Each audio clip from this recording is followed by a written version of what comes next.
Samurai Monogatari, where honor never dies, only the names fade.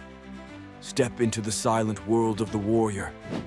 Samurai Monogatari is a faceless storytelling channel that brings Japan's forgotten warriors back to life, one tale at a time.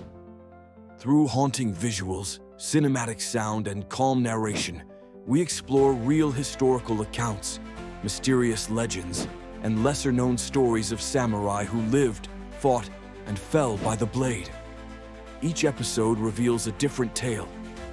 Duels fought without swords, betrayals that shaped empires, ghosts of warriors who never rested, codes of honor broken, and upheld perfect for lovers of Japanese history, mythology, and dark, poetic storytelling.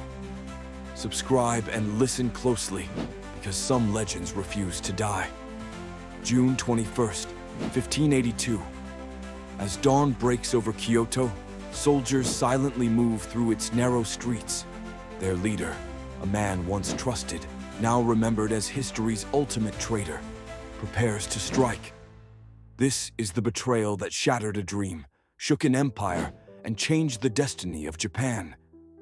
The Betrayal of Akechi Mitsuhide, 1582. The rise of Oda Nobunaga. Oda Nobunaga, the Demon King. Charismatic, ruthless, visionary.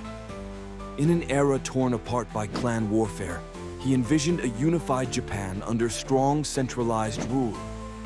While other daimyos clung to tradition, Nobunaga embraced innovation, gunpowder, Western tactics, and political terror. By the late 1570s, Nobunaga had crushed the Imagawa, shattered the Takeda, and subjugated the mighty Buddhist warrior monks of Mount Hiei. His conquests rewrote the rules of war. And behind many of these victories stood a name often overshadowed by history's spotlight: Akechi Mitsuhide. Mitsuhide was more than a general. He was a scholar, a cultured man in a world of swords and fire. Born to a samurai family, he served under various lords before finding his place beside Nobunaga. His intelligence and refinement earned him command, trust, and eventually resentment. Seeds of discontent, while Nobunaga rewarded loyalty with power, his tongue was as sharp as his blade. He humiliated subordinates, even in public, especially those who displayed weakness or pride.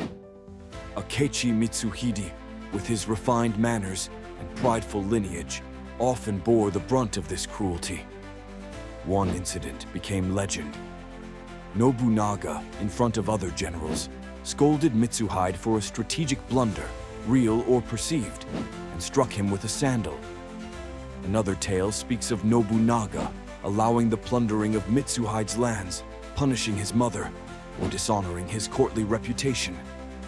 Whether these stories are fact or folklore, they paint a picture of a proud man, quietly boiling in the shadow of a tyrant. Mitsuhide's loyalty was strained, not broken, not yet, but the seeds were planted. The Honnō-ji incident. In June 1582, Nobunaga marched toward the western provinces to join forces with Hashiba Hideyoshi, who was besieging the Mori clan.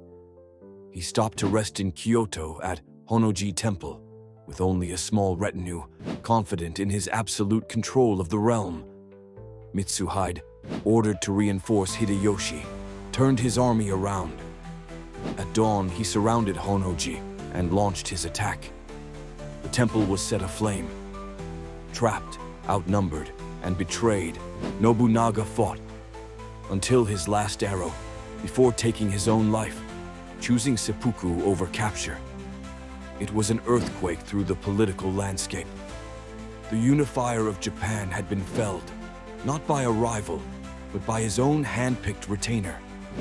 The aftermath and Mitsuhide's demise. Mitsuhide emerged from the flames of Honnō-ji, claiming to be Japan's new ruler. But if he expected the daimyo to rally behind him, he miscalculated. Some feared him. Most saw a traitor. Far from Kyoto, Hideyoshi, soon to be known as Toyotomi, moved faster than anyone expected. In a brutal forced march, he brought his army back east in just 10 days. On June 30th, the two forces clashed at the Battle of Yamazaki. Mitsuhide's troops, outnumbered and demoralized, broke under pressure.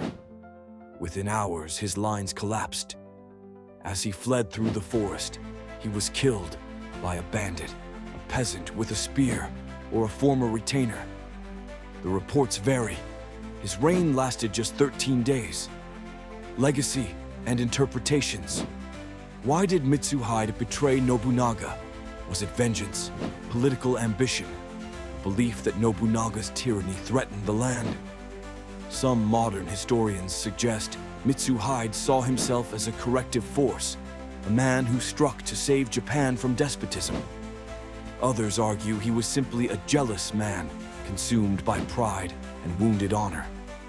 Whatever the truth, Mitsuhide became a symbol of both treachery and tragedy. His legacy is debated, his motives questioned, his end mourned as a missed opportunity for a different Japan.